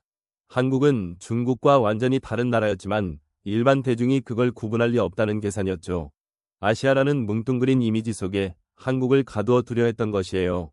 다음 날 아침 주요 언론들이 일제히 기사를 쏟아냈습니다. 영국 정부 아시아 편향 외교 논란, 미국 동맹 약화 우려, 헤드라인들이 마이클이 원하는 방향으로 도배되었죠. 마이클은 신문을 넘기며 만족스러운 미소를 지었습니다. 여론이 들끓기 시작하면 영국 정부도 움츠러들 수밖에 없을 것이라고 확신하면서요. 두 번째 작전은 내부 분열이었습니다. 영국 의회에는 미국과 긴밀한 관계를 유지하는 의원들이 적지 않았어요. 방산업체 로비스트들이 수년간 공들여 만들어 놓은 네트워크였죠. 마이클은 그들에게 지시를 내렸습니다. 총리를 공개적으로 압박하라고요. 75년 동맹을 아시아의 신흥국 때문에 흔들어서는 안 된다고 목소리를 높이라고 했어요. 며칠 뒤 영국 의회에서 소동이 벌어졌습니다. 친미 성향 의원들이 총리에게 공개 질의서를 보낸 거였죠. 한국과의 접촉 사실을 해명하라는 내용이었습니다. 일부 의원들은 언론 인터뷰까지 자처하며 총리를 맹비난했어요. 의회 본회의장에서 고성이 오갔고 야당 의원들이 책상을 두드리며 항의하는 장면이 텔레비전에 생중계되었습니다. 마이클은 그 뉴스를 보며 흡족해했죠. 계획대로 진행되고 있었으니까요. 하지만 영국 정부는 예상보다 끈질겼습니다. 총리실에서 공식 반박문이 나왔어요. 한국은 중국과 전혀 다른 나라이며 민주주의 가치를 공유하는 우방이라는 내용이었습니다. 그리고 영국은 미국의 허락 없이도 외교 정책을 결정할 권리가 있다는 문장이 마지막에 선명하게 박혀 있었죠. 마이클은 그 문장을 읽으며 이를 악물었습니다. 건방진 것들, 아직도 정신을 못 차렸다고 속으로 내뱉었어요. 세 번째 작전은 더 직접적이었습니다. 정보기관이 움직였어요. 영국 국방부의 내부 통신망에서 정보를 빼낸 것이었습니다. 한국과 주고받은 비공식 서신, 브리핑 자료, 내부 검토서들이 통째로 유출되었죠. 마이클의 팀은 그 문서들을 언론에 흘렸습니다. 기사 제목은 선정적이었어요. 국방부 고위관리, 한국과 비밀협상 진행이라는 헤드라인이 대서특필되었습니다. 기사 내용은 마치 영국 관료들이 국가 기밀을 팔아넘기는 배신자인 것처럼 교묘하게 각색되어 있었죠.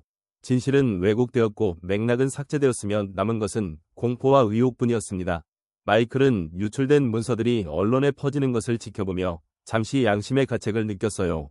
동맹국의 기밀을 빼내 언론에 흘리는 것이 과연 올바른 일인가 하는 의문이 스쳤죠. 하지만 그는 금세 그 생각을 떨쳐냈습니다. 이것은 미국의 국익을 위한 것이라고 자신을 합리화했어요. 75년 동맹을 지키는 것이 영국을 위한 일이기도 하다고 말이에요. 하지만 정말로 그랬을까요? 동맹을 지키기 위해 동맹국을 공격하는 것이 과연 동맹인가 하는 근본적인 질문은 마이클의 머릿속에 떠오르지 않았습니다. 아니, 의도적으로 그 질문을 피하고 있었는지도 모르죠. 한편 영국에서는 유출 사건에 대한 분노가 하늘을 찔렀어요. 정보 주권이 침해당했다는 인식이 확산되었고 미국에 대한 불신이 영국 사회 전반으로 퍼져나갔습니다. 미국이 동맹이라며 우리를 감시하고 있었다는 충격적인 사실이 영국 국민들의 마음에 깊은 상처를 남겼죠. 마이클의 작전은 영국을 굴복시키는 대신 오히려 영국의 결의를 더욱 단단하게 만들어주고 있었어요. 압박이 거셀수록 반발도 강해진다는 간단한 진리를 마이클은 간과하고 있었던 것이었습니다. 여기까지 해도 영국이 굴복하지 않자 마이클은 최후의 카드를 꺼내 들었습니다. 국무장관의 승인을 받아 공식 서한을 작성한 것이었죠. 수신은 영국 외무장관이었습니다. 내용은 간결하고 차가웠어요. 영국 정부가 72시간 내에 한국과의 모든 협상을 중단하지 않으면 미국은 상응하는 조치를 취할 것이다. 마이클은 그 문장을 타이핑하며 손끝에 힘을 주었습니다. 구체적으로 어떤 조치인지는 명시하지 않았죠. 군사협력 축소일 수도 있고 추가 경제 제재일 수도 있고 정보 공유 중단일 수도 있었습니다. 그 모호함이 오히려 더 위협적이라는 것을 마이클은 알고 있었어요. 상대가 최악을 상상하도록 만드는 것이야말로 가장 효과적인 협박이었으니까요. 서한이 발송된 뒤 마이클은 잠시 창밖을 바라보았습니다. 72시간이면 충분할 것이라고 확신했죠. 아무리 자존심 강한 영국이라도 미국의 최후 통첩 앞에서는 무릎을 꿇을 수밖에 없을 거라고 믿었습니다. 그것이 지난 75년간 변하지 않은 세계 질서였으니까요. 나폴레옹도 히틀러도 소련도 미국 앞에 무릎을 꿇었는데 영국이라고 다를 것이 뭐가 있겠습니까? 최후 통첩이 발송된 직후 마이클은 사무실로 돌아와 비서에게 지시를 내렸습니다. 영국에서 연락이 오면 즉시 보고하라고요. 그리고 여유롭게 의자에 기대앉아 승리의 순간을 기다렸죠. 하지만 첫 번째 시간이 지나고 두 번째 시간이 지나도 전화벨은 울리지 않았어요.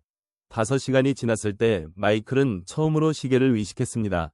10시간이 지났을 때는 비서에게 영국 대사관의 동향을 확인해보라고 했죠. 비서의 보고는 의외였어요. 영국 대사관은 평소와 다름없이 조용하다는 것이었습니다. 긴급회의의 기미도 없고 직원들의 움직임에도 특별한 변화가 없었어요. 마치 아무 일도 일어나지 않은 것처럼 보였죠. 그것이 더 불안했습니다. 최후 통첩을 받은 나라가 보여줄 수 있는 반응은 두 가지뿐이었어요. 굴복하거나 무시하거나. 마이클은 굴복만을 예상했지 무시라는 가능성은 고려하지 않았습니다. 그날 밤 마이클은 잠을 설쳤어요. 침대에 누워 천장을 바라보며 수없이 뒤척였습니다. 왜 연락이 없는 것일까요? 내부적으로 경론이 벌어지고 있는 것일까요? 아니면 진짜로 무시하고 있는 것일까요? 새벽 3시에 일어나 스마트폰을 확인했지만 영국 관련 뉴스는 아무것도 없었어요. 런던은 고요했고 그 고요함이 마이클의 불안을 증폭시켰습니다. 부엌으로 가서 물을 한 잔 마시며 창밖을 바라보았죠. 워싱턴의 밤거리에 인적이 없었어요. 가로등만이 텅 빈 도로를 비추고 있었습니다. 문득 외로움이 밀려왔어요. 25년간 미국의 힘을 믿고 살아왔는데 그 힘이 통하지 않을 수도 있다는 생각이 처음으로 스쳤습니다. 하지만 24시간이 지나도 영국에서 아무런 반응이 없었어요. 마이클은 처음에는 여유를 부렸습니다.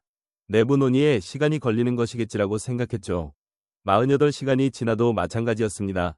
마이클은 점점 초조해지기 시작했어요. 왜 연락이 없는 거지? 협상 중단 의사를 전달해야 할 시간이 다 되어가는데 말이죠. 사무실 안을 서성이며 시계를 몇 번이나 확인했는지 모릅니다. 커피를 마셔도 손끝이 떨렸고 전화벨이 울릴 때마다 심장이 뛰었어요. 그리고 72시간이 되기 직전 마침내 영국에서 연락이 왔습니다. 하지만 그 내용은 마이클이 예상했던 것과 정반대였어요. 영국 외무장관 명의의 공식 서한이었습니다. 마이클은 첫 문장을 읽는 순간 눈앞이 캄캄해지는 것을 느꼈죠. 영국 정부는 미국의 최후 통첩을 거부한다. 75년 동맹국을 72시간 만에 협박하는 것이 미국이 말하는 특별한 관계의 실체라면 우리는 그 관계를 재정의할 할 준비가 되어 있다. 마이클은 서한을 손에 든 채 한동안 멍하니 서 있었습니다. 영국이 거부했어요. 미국의 최후 통첩을 정면으로 거부한 것이었습니다. 75년 동맹 역사상 처음 있는 일이었죠. 서한 마지막에는 영국 총리의 말이 인용되어 있었습니다. 우리는 더 이상 미국의 하인이 아니다라는 문장이 볼드체로 강조되어 있었어요. 그 글자가 마이클의 눈앞에서 아른거렸습니다. 그는 서한을 구겨 책상 위에 내던졌죠. 손이 떨리고 있었습니다. 분노 때문인지 두려움 때문인지 자신도 알 수 없었어요. 창밖으로 워싱턴의 밤하늘이 보였습니다. 언제부턴가 먹구름이 잔뜩 끼어 있었죠. 뭔가 거대한 것이 무너지기 시작하는 느낌이었습니다. 캐나다 샬롯에서 열리는 G7 정상회의. 이 작은 해안 도시에 전 세계의 시선이 집중되어 있었습니다. 마이클은 미국 대표단의 일원으로 그곳에 와 있었어요. 공식적으로는 국무부 유럽 담당 부차관보 자격이었지만 실제 임무는 따로 있었죠. 영국을 감시하고 마지막 순간까지 압박하는 것이었습니다. 공항에서 호텔로 이동하는 차 안에서 마이클은 비서에게서 마지막 브리핑을 받았습니다. 영국 측이 한국 대통령과의 양자회담을 별도로 잡았다는 정보였어요. 공식 일정에는 없는 비공개 회담이었죠. 마이클은 이를 악물었습니다. 그들이 뭘 하려는 건지 너무나 뻔했으니까요. G7이라는 세계 최대의 무대에서 한국과의 새로운 관계를 공식화하려는 것이 분명했어요. 그보다 더 효과적인 무대는 세상 어디에도 없었습니다. 전 세계 언론이 집결해 있고 주요 국가 정상들이 모두 모여있는 자리에서 선언하면 그 파급력은 수백 배로 증폭될 것이었죠. 마이클은 창밖으로 스쳐 지나가는 캐나다의 풍경을 무심히 바라보았어요. 푸른 숲과 호수가 이어지는 아름다운 경치였지만 그의 눈에는 아무것도 들어오지 않았습니다. 머릿속으로는 최후의 시나리오를 짜고 있었죠. 영국 총리에게 단둘이 만날 기회를 잡아서 마지막으로 설득해보겠다는 계획이었어요. 하지만 호텔에 도착하자마자 그 계획은 물거품이 되었습니다. 영국 대표단이 미국 측과의 모든 비공식 접촉을 거부한다는 통보가 왔기 때문이었죠. 거절의 메시지는 단호했고 어떤 여지도 남겨놓지 않았어요. 마이클은 호텔방에 홀로 앉아 손에 쥔 전화기만 바라보았습니다. 영국의 냉담함이 벽처럼 느껴졌죠. 그리고 그 벽 너머에서 역사의 방향이 바뀌고 있었어요. 비행기에서 내리는 순간부터 분위기가 심상치 않았어요. 평소 G7 정상회의는 동맹국들끼리 어깨를 두드리며 사진을 찍는 화기애애한 자리였습니다. 하지만 이번에는 달랐죠. 각국 대표단 사이에 묘한 긴장감이 감돌았고 특히 영국 대표단은 미국 측과 눈도 마주치지 않으려 했습니다. 복도에서 마주치면 고개를 돌렸고 식사 시간에도 테이블을 달리 잡았어요. 마이클은 그들의 태도에서 뭔가 불길한 기운을 느꼈습니다. 회의장 주변에는 수백 명의 기자들이 진을 치고 있었어요. 카메라 플래시가 쉴 새 없이 터져나왔고 모든 기자들의 관심은 단 하나에 쏠려 있었습니다. 영국과 미국의 관계가 어떻게 될 것인가? 그리고 소문으로만 떠돌던 한국과의 비밀 협상이 사실인가? 이 두 가지 질문이었죠. 첫째 날 공식 일정은 기후변화와 경제협력이었습니다. 하지만 아무도 그 주제에 집중하지 못했어요. 회의장 안에서도 밖에서도 모든 사람들의 머릿속에는 같은 질문이 맴돌고 있었죠. 영국이 정말로 미국을 버릴 것인가? 마이클은 회의 중간중간 영국 총리의 표정을 훔쳐보았습니다. 그의 얼굴에서 어떤 단서라도 찾아내려 했어요. 하지만 영국 총리는 철저하게 무표정을 유지했죠. 웃지도 않고 화내지도 않고 마치 포커 게임을 하는 사람처럼 속내를 감추고 있었습니다. 그 무표정이 오히려 마이클을 더 불안하게 만들었어요. 폭풍전이 고요라는 말이 떠올랐죠. 둘째 날 오후, 예정에 없던 긴급 공지가 회의장 전체에 퍼졌습니다. 영국 총리와 대한민국 대통령의 공동기자회견. 30분 후 메인 프레스룸에서 진행. 마이클은 그 공지를 듣는 순간 심장이 멈추는 것 같았어요. 설마 지금 이 자리에서? 급히 프레스룸으로 향했습니다. 이미 기자석은 만원이었고 각국 대표단들도 속속 모여들고 있었죠. 마이클은 회견장 뒤편 구석에 자리를 잡았습니다. 손에 땀이 흥건하게 배어 있었어요. 단상 위에는 두 개의 국기가 나란히 걸려 있었습니다. 유니언잭과 태극기였어요. 대서양과 태평양을 사이에 둔 두 나라의 깃발이 같은 무대에 선 광경은 역사상 처음이었습니다. 마이클은 그 광경을 보며 현기증을 느꼈죠. 바람에 가볍게 흔들리는 두 깃발이 마치 새로운 시대의 도래를 알리는 깃발처럼 보였습니다. 회견장이 술렁이기 시작했어요. 영국 총리가 먼저 단상에 올랐습니다. 그의 뒤를 이어 한국 대통령이 등장했죠. 두 정상이 악수를 나누는 순간 카메라 플래시가 폭풍처럼 터져나왔습니다. 마이클은 숨을 죽이고 총리의 첫 마디를 기다렸어요. 회견장 전체가 정막에 잠겼습니다. 수백 명의 기자들이 펜을 멈추고 단상을 주시했죠. 영국 총리가 마이크 앞에 섰습니다. 잠시 침묵이 흐른 뒤 그가 입을 열었어요. 목소리는 낮았지만 회견장 구석구석까지 선명하게 울렸습니다. 오늘 영국은 새로운 시대를 연다고 했죠. 마이클은 그 첫 문장을 듣는 순간 온몸이 굳어지는 것을 느꼈습니다. 총리가 말을 이어갔어요. 우리는 더 이상 협박에 굴하지 않겠다. 일방적인 갑질에 침묵하지 않겠다. 진정한 파트너십이 무엇인지 세계에 보여주겠다고 했습니다. 기자들 사이에서 웅성거림이 퍼져나갔죠. 누구를 향한 말인지 모두가 알고 있었습니다. 마이클은 주먹을 불끈 쥐었어요. 영국 총리가 한국 대통령을 향해 몸을 돌렸습니다. 그리고 역사적인 문장을 내뱉었어요. 오늘 영국은 대한민국과 글로벌 전략적 동반자 관계를 선언한다고요. 회견장이 일순간 얼어붙었습니다. 그리고 곧 폭발적인 소란이 터져 나왔죠. 기자들이 앞다투어 질문을 던지려 손을 들었고 카메라 셔터 소리가 기관총처럼 연속으로 울려 퍼졌습니다. 마이클은 그 소란 속에서 멍하니 서 있었어요. 귀가 먹먹했고 눈앞이 아득해졌습니다. 75년 동맹이 공식적으로 부정되는 순간이었죠. 그것도 G7 무대에서 전 세계가 지켜보는 앞에서 말이에요. 이보다 더 굴욕적인 상황은 상상할 수도 없었습니다. 총리가 아랑곳하지 않고 말을 이어갔습니다. 지난 몇 달간 깊이 고민했다면서요. 진정한 동맹이란 무엇인가, 파트너란 무엇인가에 대해서요. 그리고 깨달았다고 했어요. 진정한 파트너는 협박하지 않고 배신하지 않으며 함께 성장하자고 손을 내미는 것이 진짜 동맹이라고요. 이어서 한국 대통령이 마이크 앞에 섰습니다. 그의 얼굴에는 담담한 미소가 떠 있었어요. 한국은 진정한 파트너에게 손을 내민다고 했죠. 갑질하는 나라가 아니라 함께 걸어갈 친구를 원한다고요. 우리는 영국과 함께 새로운 역사를 쓸 준비가 되어 있다는 짧지만 강렬한 메시지였습니다. 협박 대신 약속을, 강요 대신 존중을 내세운 그 메시지는 회견장을 가득 메운 기자들의 가슴에도 깊이 와닿았어요. 한국 대통령은 이어서 구체적인 협력 방안을 발표했습니다. 영국 해군 함정의 한국 조선소 수리 지원, 차세대 전투기 공동 개발 프로젝트, 방산 기술 상호 이전 협정, 그리고 인공지능 기반 국방 시스템 공동 연구까지 그 범위는 상상을 초월하는 것이었죠. 마이클은 하나하나 발표되는 내용을 들으며 자신의 계산이 얼마나 틀렸는지를 절감했습니다. 한국은 단순히 무기를 팔겠다고 나선 것이 아니었어요. 영국과 함께 미래를 설계하겠다는 비전을 제시한 것이었습니다. 미국이 동맹국에게 일방적으로 요구하고 협박했던 것과는 완전히 다른 접근 방식이었죠. 진정한 파트너십이라는 것이 무엇인지를 한국은 행동으로 보여주고 있었어요. 회견장의 기자들 사이에서 감탄사가 터져 나왔고 일부 기자들은 고개를 끄덕이며 메모를 휘갈겼습니다. 역사가 눈앞에서 써지고 있다는 것을 모두가 본능적으로 감지하고 있었죠. 회견장 한쪽에서 소동이 일었습니다. 마이클은 고개를 돌렸어요. 미국 대표단 쪽에서 누군가가 자리를 박차고 일어나는 모습이 보였습니다. 대통령의 최측근 보좌관이었죠. 그의 얼굴은 분노로 일그러져 있었고 입술은 파랗게 질려 있었습니다. 그가 회견장을 빠져나가는 모습을 수백 대의 카메라가 포착했어요.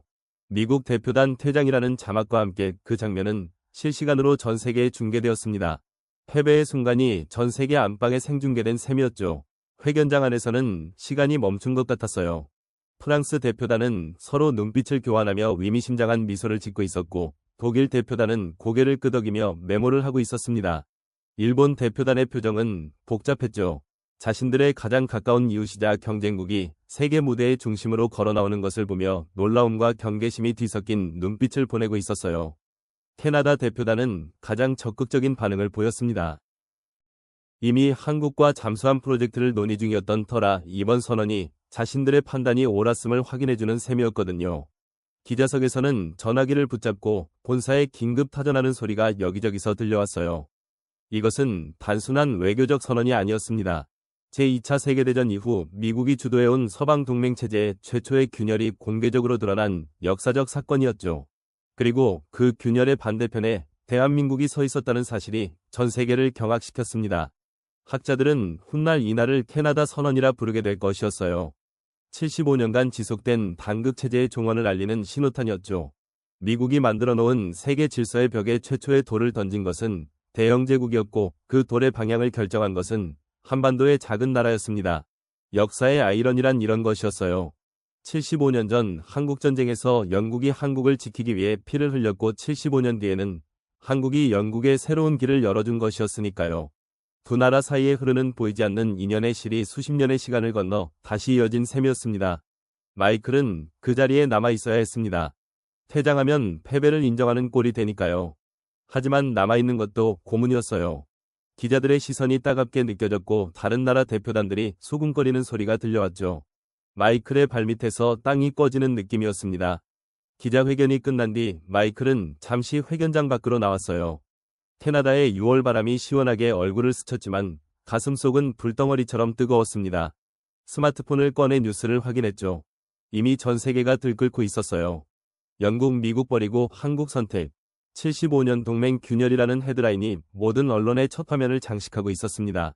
한영동맹이라는 키워드가 전 세계 실시간 검색어 1위에 올랐고 미국의 몰락이라는 해시태그도 빠르게 퍼지고 있었죠. 마이클은 화면을 꺼버렸습니다. 더 이상 보고 싶지 않았어요. 하늘을 올려다보았습니다. 구름 사이로 햇살이 비치고 있었죠. 아이러니하게도 날씨는 완벽했습니다. 마이클에게는 최악의 날이었지만 세상은 아무렇지도 않게 돌아가고 있었어요. 72시간 전 그는 최후 통첩을 보내며 승리를 확신했습니다. 영국은 반드시 굴복할 것이라고 믿었죠. 그들에게는 선택지가 없다고 확신했습니다. 하지만 그는 완전히 틀렸어요. 영국은 굴복하지 않았고 선택지가 없는 것은 영국이 아니라 오히려 미국이었습니다. 한국이라는 이름이 머릿속에서 맴돌았죠. 불과 몇 주 전만 해도 농담거리에 불과했던 그 나라가 지금 세계 질서를 뒤흔들고 있었습니다. G7 정상회의가 끝난 뒤 세계는 급속도로 재편되기 시작했습니다. 워싱턴으로 돌아오는 비행기 안에서 마이클은 창밖의 구름을 바라보며 지난 몇 주간의 여정을 되짚어 보았어요. 영국을 압박하려던 계획이 어디서부터 잘못된 것인지 도무지 답을 찾을 수 없었죠. 비행기가 공항에 착륙했을 때 이미 여러 통의 긴급 보고가 쌓여 있었습니다. 마이클은 공항에서 바로 국무부 청사로 향했어요. 보고 내용을 확인하는 순간 눈앞이 캄캄해지는 것을 느꼈습니다. 도미노가 쓰러지기 시작한 것이었죠. 가장 먼저 움직인 것은 폴란드였습니다. 이미 한국제 전차와 자주포를 대량 도입한 폴란드가 추가 발주를 공식 발표했어요. 계약 규모는 기존보다 2배 이상 늘어났습니다. 폴란드 국방장관은 기자회견에서 한국은 약속을 지키는 나라라고 말했죠. 납기를 어긴 적이 없고 기술 이전에도 인색하지 않다고 덧붙였습니다. 그리고 마지막에 이렇게 말했어요. 미국과는 차원이 다른 파트너라고요. 마이클은 그 기사를 읽으며 이를 악물었습니다. 미국과는 차원이 다르다니 우리가 언제부터 비교 대상이 되었단 말입니까? 노르웨이가 그 뒤를 이었습니다. 오랫동안 표류하던 다연장 로켓 도입 사업이 전격 결정되었어요. 천무체계가 최종 선정되었고 계약 규모는 3조 5천억 원에 달했습니다. 스칸디나비아 반도의 혹한을 견뎌낼 수 있는 무기는 한국제뿐이라는 것이 선정 이유였죠. 마이클은 그 뉴스를 보며 펜타곤 브리핑룸에서 보았던 영상을 떠올렸습니다. 영하 40도의 눈보라 속에서 질주하던 K2 전차 에이브럼스가 멈춰 선자리를 지나쳐 달려나가던 그 장면이 뇌리에 선명했어요. 나토 정상회의 소식은 더욱 충격적이었습니다. 나토가 한국과 국장급 방산협력 그룹을 공식 출범시킨 거예요. 동맹국 무기 표준화와 공급망 회복력 강화 작업을 함께 추진하기로 합의했다는 내용이었습니다. 마이클은 보고서를 읽으며 손이 떨리는 것을 느꼈죠. 나토는 미국이 만든 동맹이었습니다. 70년간 비와 돈을 쏟아부어 유지해온 안보체제였어요. 그 나토가 이제 한국과 손을 잡겠다니요. 보고서 말미에 미국의 반대에도 불구하고 결정이 강행되었다는 문장이 적혀 있었습니다. 미국의 반대에도 불구하고라니요. 불과 몇 달 전만 해도 상상할 수 없는 표현이었죠. 미국이 반대하면 유럽은 무조건 따랐습니다. 그것이 75년간 변하지 않은 규칙이었어요. 하지만 그 규칙이 깨졌습니다. 마이클은 보고서를 내려놓고 잠시 눈을 감았어요. 도미노 현상이 이토록 빠르게 진행될 줄은 상상도 못했습니다. 국제관계에서 도미노란 한 국가의 행동이 연쇄적으로 다른 국가들의 행동을 촉발하는 현상을 말하죠. 영국의 선언은 그 첫 번째 도미노였습니다. 미국의 가장 가까운 동맹국이 공개적으로 한국을 선택한 것이니 다른 나라들이 따라하지 않을 이유가 없었어요. 게다가 한국은 미국과 달리 협박하지 않았고 일방적인 조건을 내세우지도 않았습니다. 기술을 공유하겠다고 약속했고 현지 생산 라인을 구축하여 일자리를 만들어주겠다고 제안했죠. 무기를 사는 나라가 단순한 소비자가 아니라 함께 성장하는 파트너가 될 수 있도록 배려한 것이었어요. 이것이야말로 미국이 결코 제공하지 못했던 가치였습니다. 미국은 무기를 팔 때 항상 조건을 붙였어요. 이 무기를 사면 저 무기도 사야 한다. 정비는 반드시 미국 기술진이 한다. 제3국 수출은 불허한다. 이런 식이었죠. 마치 하나를 주면서 열을 빼앗는 구조였습니다. 반면 한국은 달랐어요. 기술 이전을 두려워하지 않았고 현지화에 적극적이었으며 구매국의 자존심을 세워주었습니다. 폴란드에서는 한국 전차의 현지 생산 공장이 가동되기 시작했고 수천 명의 폴란드 노동자들이 새로운 일자리를 얻었어요. 한국 기술자들이 폴란드 기술자들에게 기술을 전수하며 어깨를 나란히 하고 일하는 모습은 미국과의 관계에서는 결코 볼 수 없었던 풍경이었습니다. 그래서 도미노가 쓰러지는 속도가 더욱 빨랐던 것이에요. 한국과 손을 잡으면 무기만 얻는 것이 아니라 기술과 일자리와 자존심까지 함께 얻을 수 있었으니까요. 가장 충격적인 소식은 유럽연합에서 날아왔어요. 250조 원 규모의 무기 공동 구매 프로그램에 한국이 공식 참여하게 된 것이었습니다. 유럽산 우선주의라는 철벽 같던 장벽이 무너진 순간이었죠. 유럽이 아시아 국가에 문을 연다는 것은 불과 몇 달 전만 해도 절대 일어나지 않을 일이라고 단언했던 시나리오였습니다. 하지만 현실은 언제나 예측을 배신하는 법이었어요. 도미노는 거기서 멈추지 않았습니다. 호주가 한국과 차세대 보병전투 차량 공동개발 양해각서를 체결했다는 소식이 뒤이어 들어왔어요. 호주는 미국의 가장 충실한 태평양 동맹국이었습니다. 그런 호주마저 한국 쪽으로 기울고 있다는 것은 미국의 영향력이 태평양에서도 약해지고 있다는 신호였죠. 사우디아라비아는 한국제 자주포 수백 문을 추가 발주했고 아랍에미리트는 한국과 방공체계 공동개발에 합의했어요. 중동의 석유 부국들이 미국산 무기 대신 한국산 무기를 선택하기 시작한 것이었습니다. 미국이 중동에서 쌓아온 방산 독점 체제에 균열이 생기기 시작한 거였죠. 인도는 한국과 잠수함 기술 이전 협정을 논의 중이었고 인도네시아는 한국제 전투기 추가 도입을 발표했어요. 아프리카에서도 한국 방산의 이름이 거론되기 시작했습니다. 마이클은 보고서를 읽을수록 머리가 어지러워졌어요. 전 세계가 마치 약속이나 한 듯이 한국을 향해 줄을 서고 있었습니다. 미국이 수십 년간 쌓아올린 방산 패권이 모래성처럼 무너져 내리고 있었죠. 보고서 더미 사이에서 한국 방산업계 전망 분석이라는 자료가 눈에 들어왔습니다. 정보기관이 작성한 문서였죠. 마이클은 그 자료를 펼쳐들었어요. 2026년 예상 매출 50조 원, 영업이익 6조 원, 세계 방산 수출 4위 목전이라는 숫자들이 붉게 강조되어 있었습니다. 마이클은 그 숫자들을 보며 현기증을 느꼈죠. 불과 75년 전 폐허였던 나라였습니다. 미국 원조 없이는 국민들을 먹여 살리지도 못했던 나라였어요.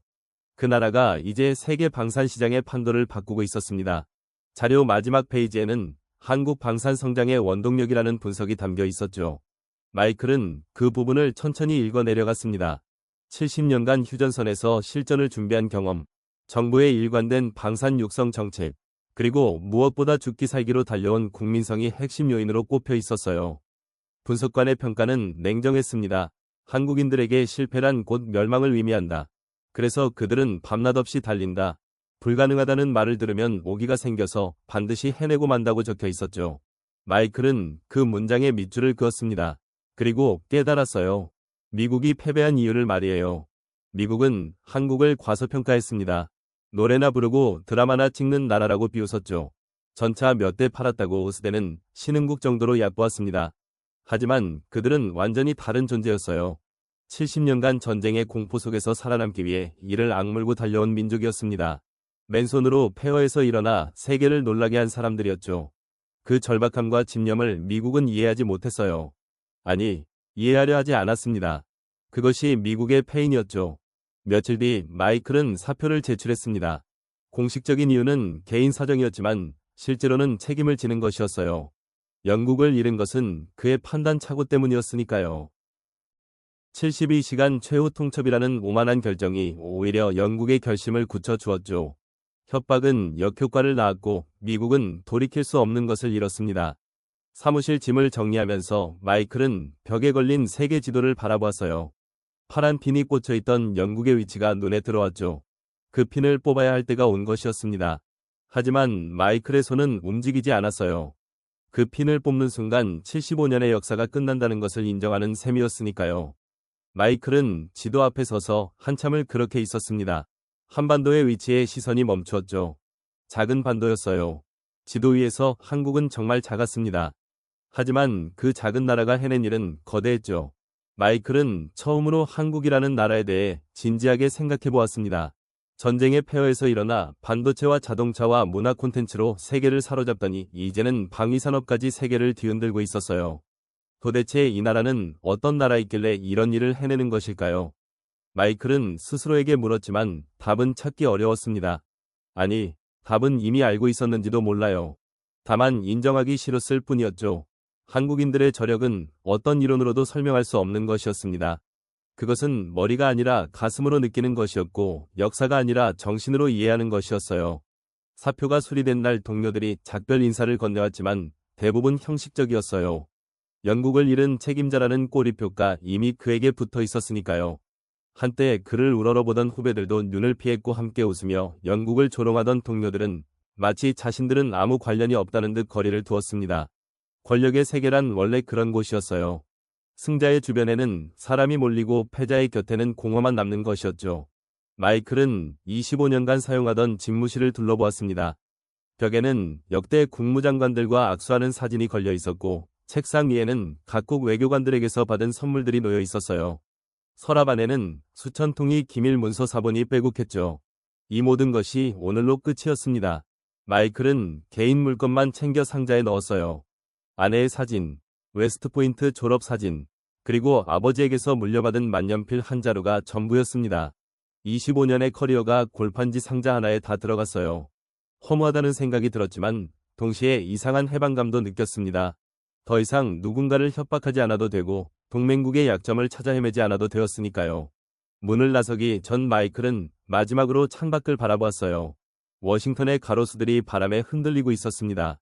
봄이 오고 있었죠. 나무마다 새잎이 돋아나고 있었어요. 끝이 아니라 새로운 시작이라는 생각이 불현듯 머리를 스쳤습니다. 세계가 변하고 있었어요. 미국 중심의 일극 체제가 서서히 무너지고 새로운 질서가 태동하고 있었죠. 그리고 그 새로운 질서의 한 축을 한국이 담당하게 될 것이었습니다. 국무부 청사를 나서는 날 마이클은 잠시 현관 앞에 멈춰 섰습니다. 성조기가 바람에 펄럭이고 있었어요. 그 깃발 아래 25년을 일했습니다. 미국이 세계의 중심이라고 믿으며 살아왔죠. 모든 길은 워싱턴으로 통한다고 확신했습니다. 하지만 이제 그 확신은 산산이 부서졌어요. 세계의 중심은 더 이상 워싱턴이 아니었습니다. 태평양 건너 휴전선 남쪽에 새로운 축이 떠오르고 있었죠. 대한민국이라는 이름의 나라가 세계 지도의 중심으로 걸어나오고 있었습니다. 차에 올라타기 전에 마이클은 마지막으로 국무부 건물을 돌아보았습니다. 석양빛을 받아 황금색으로 빛나는 건물 외벽이 눈에 들어왔어요. 이 건물에서 보낸 수천일의 시간이 파노라마처럼 스쳐 지나갔습니다. 수많은 회의, 수많은 보고서, 수많은 전화통화들이 떠올랐죠. 그 모든 것이 미국의 패권을 유지하기 위한 것이었어요. 하지만 돌이켜보면 패권이라는 것이 정말 가치 있는 것이었을까요?